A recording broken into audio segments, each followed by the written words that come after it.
my very first question is, everyone always wants to know what someone's first kiss was like, but since photography is your first love, I want to know, what was your first photograph? Your first photograph like? Ooh, my first photograph. I feel so old trying to remember that. Well, I got to photography. My cousin, he used to do videos of me and my sister making little movies, and I first fell in love with the camera shooting video. So the first movie I did, it was of my sister and my friend, and she had a magic flute, and she was able to disappear with the flute. It was kind of cheesy, but I believe that was one of my first videos / pictures. That's really cool that you mentioned that, because one of my questions was, I noticed that you're like really creative and talented, and I think it was on the autofocus website, you have like drawings, poems, photography, like everything creative that you can imagine. So I was wondering, how do you distinguish like which creative impulse is a poem versus a photograph versus a video? Like, how do you know which is the best expression for that idea? Art is just my form of expression. I've never been the one to openly or verbally express my feelings or anything like that. Mm-hmm. That's where me and my sister always had a big problem, because I never told her if I was down or anything. I'd always put it in my work. And I use it with my video, I use it with writing, primarily writing, because it's easier for me to express myself and talk with myself and understand what I'm feeling, what I'm going through. Mm-hmm. And then with video and with film or photography, I'm able to explore others who have had similar, what's the word I'm looking for? Experiences? Similar experiences, okay. Yeah. And I'm able to photograph or display what they felt like or how I felt like and unify it as one. Okay, so. That's cool. So you use video more for other people than yourself, like yes. More to explore like ideas of other people. Yes. Yeah. That's really cool. So what was your road to creating autofocus photography? The name itself, or just the whole journey behind yes, it? Yes, the whole journey to it. I started off drawing and painting in middle school. I was in the magnet program there, mm-hmm. And then in high school I was in the magnet drawing program, mm-hmm. And we were forced to take cinematography and photography classes. And at the time, our junior year, we had to, 11th grade, we had to branch off into photography or drawing. Okay. Me and my drawing teacher did not get along. So I was like, it's my easy way to get away from him. So I did photography and loved the teacher, and we were able to, I was still able to draw in her class and do everything like that. So I was able to still use all my skills within that class. And then when it came to applying for colleges, I just had a long talk with her, and she was like, do photography. I know you love drawing, but I really feel like you have a strong voice of photography, especially if you learn to explore it more. Right. So then freshman year, when I came to VCU, great choice, I love VCU. Go Rams! Love VCU, and then I started shooting different people. The first person, my first client, I guess, was Chris Brown, also known as Chris Galler. Yeah. He was practicing in my dorm, and I was like, who's this kid dancing? And then he saw me with the camera and asked me to do a shoot. And then from there, I was like, hey, maybe I can start exploring different genres of art. I love music, I love different people that explore their own talents and that's dedicated. So I wanted to learn how I could explore that. And then when I came up with the name Autofocus Photography, it was basically because with the different experiences that I've had in college, I realized I had to stay focused on my track, especially being that art is a difficult major. Everyone always tells you, you're going to be a starving artist, you can't do this, you can't do that. So you have to remain focused on where you see yourself or where you want to be. So autofocus is basically like a camera. When you detour the lens or when you turn the lens, it gets blurry. But with your autofocus manual, you're always able to remain focused. So my thing is, no matter what comes in my path, I will always remain focused on where I would see myself. You're such a good interviewee, because you keep leading into my next question. So I was going to ask, like, how do you keep yourself autofocused? It's very hard. It's really, really hard. I have great support system. I have great mentors. I have great family that always support me. And basically, one of my mentors always told me, you're going to have lonely nights, you're going to feel depressed, you're going to feel unhappy and everything like that. But I feel like it's able to help me grow. I'm able to become a stronger woman, a stronger artist, and I'm able to explore more of myself and form my identity within my work, and that's the main thing that I strive to do. So basically, I look to inspiration with everything I do, with people that I meet, with everyone that I shoot and photograph. I learn something about myself as well as them, and that's just the thing. Just stay focused, you know. And I'm blessed with so many opportunities, so it's like you have to keep building up. So I noticed that on the logo for autofocus, it has this Sankofa bird on there. It's a red shoulder hawk. Oh, it's a red shoulder hawk. Yeah. Okay, I was gonna ask, why did you choose that? I have a fascination with birds. I've always wanted birds. I've always had birds as pets. Okay. Birds and fish, because my parents thought fish were like for every kid. But basically, with hawks, when they go after their prey, they dive for it, and I'm diving towards my goal. I love So that. that's That's really good. I could have sworn it was the Sankofa thing, but it's not. It's a red shoulder. They're all similar though. Okay. Because they're all birds. Yeah. So, and then I want a hawk when I get older. Really? Be my kid to myself. Although I'm kind of scared of that. So you kind of always already answer this, but do you walk around and kind of see a potential picture in every moment? I used to. More, I used to. Now I just go around and find different ideas or issues or different things I want to explore. So if I'm walking around and I see a homeless person, I think conceptually, how can I display that without displaying a homeless person on the side of the road? Right. But finding a different way to articulate, a different way to draw that picture. I like that. Has there ever been a moment you wish you had your camera with you and it was not there? Too many moments, actually. Because I used to always walk around with my camera, and then I got, this is kind of stupid. When I got to New York, everyone had a camera, and it made me upset, so I didn't want to walk around with my camera, because everyone was like, oh, you're just a tourist, you're just this and that. So when I was in New York, there were so many opportunities when I was like, I should have had a camera. And I tried to use my little phone, and I don't have an iPhone, so it's like really bad. So, What's your camera of choice? I'm a Nikon girl. I have a Nikon D90, that's my baby. Alright, nice. That's what I'm married to. If you had the opportunity to be one person's personal photographer for the day, who would it be and why? Ooh. You know, my answer would have been, well, yesterday my answer probably would have been Monica, the singer. The singer? Really? I thought you were going when I wrote this question, I was like, you're going to say like Barack Obama. No, for some reason, I have a big, I don't know, I love Monica, but today I'm going to say Oprah. Because before I came here, I was watching an Oprah interview, and it was blowing me away. I was writing, most of my tweets were some of her words. I'm sorry if I didn't quote all of them. They're all Oprah, not just me. You were seeing really a lot of wisdom going on all of a sudden. So, well, I always have wisdom on my Twitter. Yeah, you do. But, yeah, so Oprah. That's cool. I would want to be her photographer too, just to see what her life is She's like. Amazing.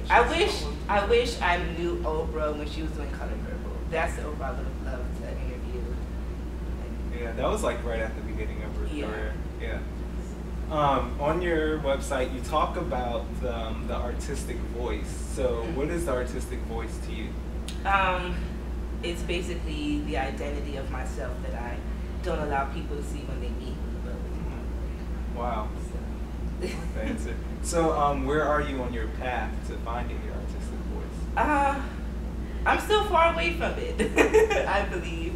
I think I have a long way to go. Personally, for myself, people think that you're almost there.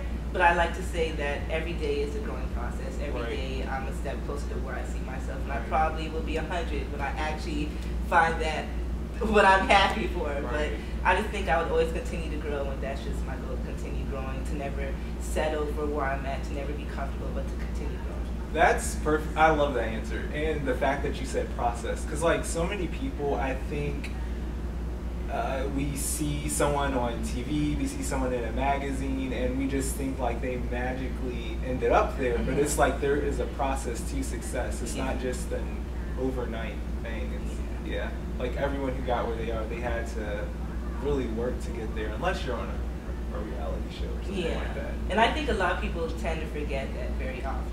The process. It's a long process. Yeah. There's sleepless nights, lonely nights, depressed nights, everything like that. But it's a process, and you have to continue growing. Yeah, someone said that it like takes 10,000 hours to be like a master at anything. I forget who it was. I wish I could remember. There's like a quote by Bruce Lee. He said, oh, what is it? Oh man, this would have been a great quote for right now. I just forgot. It's on my Facebook somewhere. I don't fear the person that practiced 1,000 kicks one time, but the person that practiced one kick 1,000 times. Wow. And I love Bruce Lee. Yeah, that's a really good. That's a really good quote. Really good quote. So when you're looking through the lens, what are you looking for? It depends what I'm shooting. Okay. I do a lot of shoots with people that ask. I do a lot of shoots personally for my portfolio and different things. So it's all within what I want to display at that time. When I'm shooting an artist, I try to shoot like a rapper or a singer or anything. I try not to display what they want to be seen as commercially, but how they truly are. Because so many people have where they want to portray a certain image, like a hardcore or this and that, when deep down inside they really aren't. You know, they're just a rapper from Richmond or a rapper from who knows what or what they're talking about. So I just want to display. I just try to display someone as they really are, not how they want to be perceived as. I like that. That's so good, because as you were saying that, I was just thinking it probably comes out for the audience who's ever viewing it, it probably comes off so much more authentic. Like you can look at it and see that it's authentic and not glamorized or whatever, and people connect to more of the authenticity. So that's good. I like that. So I gotta read straight off the card so I get this right, because it's a quote from you. So it's you did an interview with Off the Mag, and you said that having your camera with you became as natural as if it were my favorite piece of jewelry, and I really like that quote.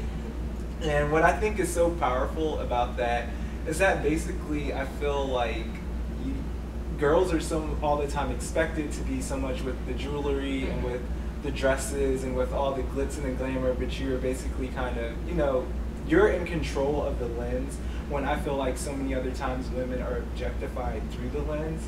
So what type of story of femininity are you telling? Basically, I did a project my sophomore, freshman year, where it was a Stranger to Stranger series, and I approached random strangers on the street. And every guy that I shot, every random guy said yes. Every woman turned me down. And then it made me open my eyes and realize that women are so self-conscious about how they're perceived, how they look. One lady told me her makeup didn't look good, or different things like that. So basically, I feel women are beautiful. Humans are beautiful as a whole, but they always want to be perceived or looked at a certain way. And I just think that I'd rather see someone no makeup on, like Drake said, they're all dolled up and trying to cover up how their true beauty inside. Right, that's good, yeah. Because I do feel like a lot of times we just, especially like in the Western culture, we like kind of shove this one ideal of beauty onto women, and it does like take down people's self-esteem and stuff like that. Yeah, that's why I was kind of upset with the whole Gabby Douglas thing when people are talking about her. It's like, this little girl is out there doing backflips and I don't know what on a beam, and you're talking about what her hair looks like, but her athleticism. Do you see this hair? But you look great. That's the thing. So I don't know. That's it's really that whole Gabby thing. I was in New York so upset, wanting to yell at people, but it's just so sad, the society that we live in, where beauty is portrayed as one way, and it's just really sad. People magazine liked my afro, so you know, just as long as you walk with whatever you have confidently, that's all that really matters. It doesn't really matter what anybody else thinks or says or anything like that. If I straighten my hair, it's because the weather outside wanted me to. You know? It's not because I want to look a certain way or be perceived a certain way. So. I like that. So, what does photography mean to you? Photography is my life. Photography is my love. Photography is what I go to sleep with at night. I don't cuddle with my camera, that's dangerous. But photography is just something I do every single day. I love it, I have a passion for it, and I want to continue it as a career. So it's something that I have to do every single day, even if it's not me picking up a camera, but researching other photographers, networking, contacting other people, or writing ideas. I have to do it every single day. And it makes me happy, it makes me me. it's putting my parents' college money to use, you know. So yes, photography is everything to me. That's good. So what would your advice be to someone that like wants to get into photography? Don't do it. What I would tell someone, photography isn't what everyone thinks it is. What do you think they think it is? What I know people think it is, people think that it's easy. Okay. I've had a lot of people tell me that photography isn't a real major and all you're doing is taking pictures and da-da-da-da. But photography is so much more. My classes, I don't go to sleep. I'm in the dark room till 3 a.m. Photography is difficult, and if you want to do photography, you have to learn why do you want to do photography. It can just be a hobby or it can be a lifestyle. Photography is my lifestyle. I don't take pictures, I make pictures, I create. I'm an artist, and I think that's the difference between being a photographer and being an artist. You can take pictures, you can take beautiful pictures outside, the saturation's nice, the weather's nice and everything, but it's so much more if you want your photography to be your voice or if you just want to take nice pictures. Right. So I would tell someone, make sure it's what you're passionate about. It is hard work. There's 1,000,001 people that have camera phones, so photography is very difficult. There's 1,000,001 people on Instagram, so photography is very difficult. And you have to be dedicated to it because it's not an easy path. When I was in New York, everyone I met told me, you know, it's not easy, so you have to be dedicated to it, and I'm dedicated to it. I would give up everything except my camera. Right. So if I ever get robbed, I fight for my camera. And my sister, of course. But yeah, you have to just be dedicated and focused and realize that it is hard work. There's a lot of debate about photography being a real major and it's not real and all this crazy stuff. I think people bring that up with every other just to put it down, just to be like, oh, they just need to read like an excuse. Mass comm doesn't do anything. Y'all just whatever. You know what I mean? Like you don't study. I don't read books on body and everything like that. No, you're correct. I don't, but I do read about different artists that have to do this and this and that. Right. And everything's different. You know, if you want to be a doctor, you're going to read and study on that. If you want to be an artist, you're going to read and study on that. Exactly. So it's all the same. It's all dedication. It's all commitment. It's all hard work. Yeah. And the same way it's hard to be a doctor and get that job, it's hard to be a photographer and get a job. Mm-hmm. So I think it's all the same. So yeah. It's a real major, people. It's a real very major. Expensive too. Very, very expensive. So the money's worth it. Also, I would tell someone you have to learn to invest in yourself. Photography is very expensive. Darkroom equipment, digital cameras, everything's very expensive. And at first I was depressed about it, like I don't got no money. I'm eating noodles every night. But then I realized I'm investing into my future, so I don't mind paying. I don't mind having to take out loans or anything like that because I know one day that I'll be able to pay everything back and I will be happy as a photographer and not be an office assistant upset and not loving it. Shout out to all the office assistants that love their job. And what I love about what you just said, like you're investing in yourself, but you're investing in the right thing. Like I feel like I'm not judging anyone, but I feel like some people, they invest in temporary things or superficial things, not things that are going to move them forward or things that are connected to their what's purpose or passion. So bravo. Yeah. So my final question is, what is your motivation? Ooh, what's my motivation? I have a lot actually. My grandparents are my motivation. Two of them passed away already, and my grandfather once told me, you won't work a day in your life when you're doing what you love. And I've been following by that every step of the way ever since. And they're my motivation when I wake up, everything. They're my motivation, my parents. I've been blessed to have a great support system. I've had people that bash me and all that stuff, but I have a great support system. I have great family. I have great friends, great mentors. And I think that's what everyone needs to find when you're pursuing a goal. Have a support system. Even if you talk to them once a month or anything, just have that support system and they will build you so much farther than you could ever go. They're my motivation. Thank you. This was great. My first interview, and I was nervous, but it went well. Me too. Yeah, it went good. Thank you. Thank you.